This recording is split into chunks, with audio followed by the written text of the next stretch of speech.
Yeah, we are way younger than him. Or you're the same age. Oh, he's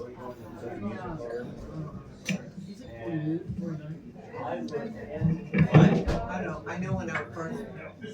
Good evening, friends, and thank you for coming out for comedy night at the damn Brewhouse. Give it up for yourselves.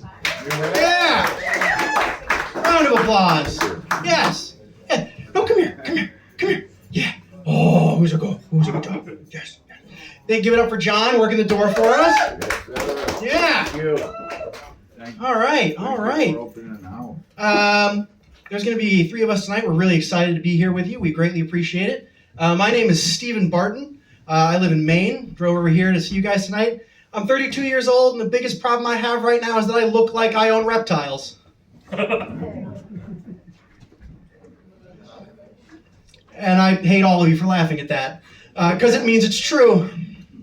And I do own reptiles. I have a 5.5-foot long ball python. Her name is Serena. She's adorable. My wife was very disappointed when she found out it was a snake. Thank you.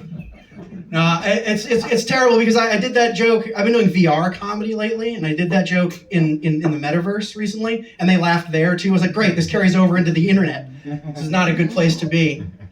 Yeah. I come from a big family. I have 4 brothers. And I like to think that I at least helped one of them prepare for their D1 football career. I gave him his first concussion.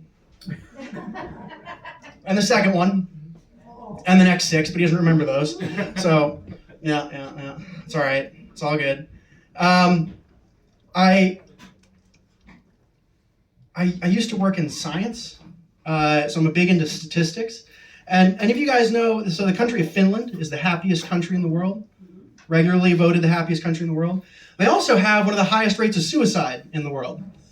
And I don't think it's fair to pad your stats. Like, if all the unhappy people are no longer in the country, that's not a fair approximation. Like, the United States, we go to the doctor, we say we're unhappy, they're like, you should see a therapist. And in Finland, they just go, have you thought about killing yourself? Yeah, thanks for laughing at that. That one's dark. I appreciate it. Now, I used to tap dance as a kid. When I was, I know. 6 to 11, I tap dance. That did not go over well in school. I was bullied. But I gotta tell you, I would much rather be in a dance studio than in the showers. Because I saw a lot of girls in tights, and my friends saw a lot of penis. And that was not what I was looking for. Yeah. No, it's been a good couple of years for me. I can't complain. I know COVID was hard for people. My wife and I, we just celebrated our 3rd marriage anniversary. Yeah, we've been married for 3 years. Yeah. Thank you. Appreciate it. Thank you. Yeah. Non sequitur. Has anyone else's? Sorry to hear that. It's okay. Non sequitur. Has anyone else's bad habits ever caused them to get a burning sensation in places they don't want it? Yeah, never rub your eyes after making hot sauce, folks. It's not a good idea. Yeah, you're like, oh, he cheats on his wife. No, I don't cheat on my wife. Thank you. I'm much worse than a cheater. I'm a serial monogamist. Yeah. 5 months after I met my wife, we got engaged. 5 months after that, we got married. The only STD I've ever come close to getting is kids.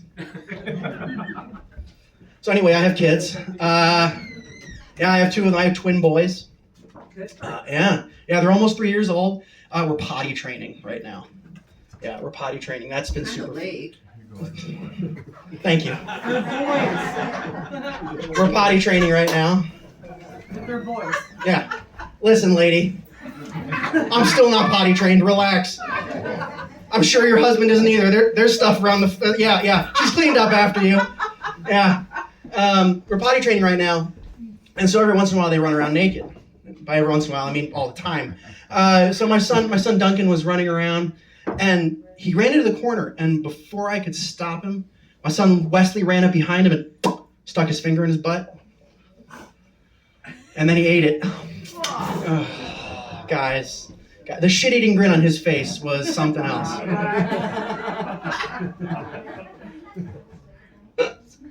Oh, yeah. And, I have a very driven wife. She's a very intelligent woman. She's got 2 master's degrees, one in Mandarin language and literature, the other an MBA from London School of Economics. So she wanted to make sure the kids were well-rounded. trying to make sure that they came up and were very, intelligent and brought up to know a lot of things. So we're teaching them Spanish because we figured in the United States, it's an up-and-coming language. There's a lot of people who speak it. And she's going about it a very academic way. She's got books. She's labeling things. I'm just letting them watch cartel recruitment videos. It's a much stronger version of the language. They're going to be successful because they're going to demand things, not ask. Now, it's been fun, and anyone here have kids? Yeah, you've got kids. Anyone else have kids? Okay, not too many parents. Spanish. Couple of parents. This is my kid. Speak Spanish. There you go. Okay, so for those of you who have been married for a while or have children, when you've been married for a while and have kids, you have to try to keep things exciting, right? Sesame Street teaches Spanish. It does. It also teaches about autism and how to be quiet. And it's one of those things where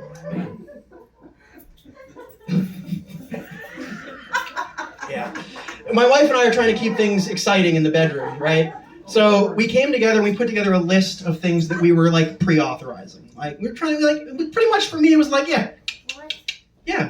no, because we're trying to keep things going, right? We've talked about them. We're saying if the mood strikes you, go for it. Babe, it's fine. I don't mind. Wasn't expecting the first thing she did. I was napping and I woke up to like a warm liquid hitting me in the chin. I was like, whoa. Not what I thought was number one was going to be. And I opened my eyes and my kid was peeing on me. Not how I expected to get my first golden shower. But the shit-eating grin on his face, I tell you. Yeah. Now, I'm a stay-at-home dad now. I recently quit my job so I can stay home with the kids. It's been a big transition. I had a really fun job. I got to travel all over the place. Yeah. No, it's been fun. No, I'm enjoying it. Yeah, it's a really fun job. I used to travel all over the place. I did work with scientific equipment. They paid for my hotels. They paid for my flights. They paid for my food. Now I'm at home taking naps, eating macaroni and cheese, and reading stories. Okay, it was a pretty good trade. I can't complain too much. I can't complain. But I came home my last day of work. And it was exciting, but I looked down, my son, Duncan, came running up, wrapped his arms around my neck, I picked him up, I looked down into his smiling face, and he stuck a piece of pasta in my mouth. We hadn't had pasta in like a week and a half. I don't know where it came from. I'm still confused. Yeah, I know. Yeah, not good. No, and it's been interesting. I love having the dog here because my wife and I, we recently got a new dog. He's a Great Pyrenees Mastiff mix. Yeah. Does anyone know? That means he's going to be big. Yeah, we took him to the vet the other day. And the vet said, we think the dog's going to be about 200 pounds when he's fully grown. And we're like, oh, dang. So we decided we were going to crate train him just to make sure that he had a place to be, a place to feel safe, a place to go. So we're crate training the dog. My wife called me after she ordered the crate. Crate got there. She set it up. And she called me, she said, Steven, I think I made a mistake. The crate's too big. I was like, honey, it's going to be a big dog. How big could the crate possibly be? I get home, I go upstairs, and the crate's a little big. I don't think this crate was meant for dogs. Pretty sure this crate's from Wayfair. It's for human trafficking. And I would have been upset with her, but it's been incredibly lucrative. Maybe you can send them down the southern border. Throw the kids in there. Well, they lock themselves in there. That's not the problem. Yeah. All right. Well, I'll leave you guys with this one. So, like I said, I am a stay-at-home dad now, and it's been really interesting. But I've started doing story time with the kids. Obviously, I want them to read stories, and we've been reading Goldilocks and Three Bears recently. It's their favorite, and I gotta tell you, if you actually read that book with a critical eye. That is the portrait of an unhappy marriage. Mm-hmm. Yeah. Mom and dad don't sleep together. They have nothing in common. And the only thing keeping them together is the body of a dead little blonde girl in the backyard. All right. I'm going to bring up your first comic. His name is Steve Halligan. He performed at the Boston Comedy Festival. He's a very funny guy. And he is going to be getting us started tonight. Give it up for Steve. Thank you.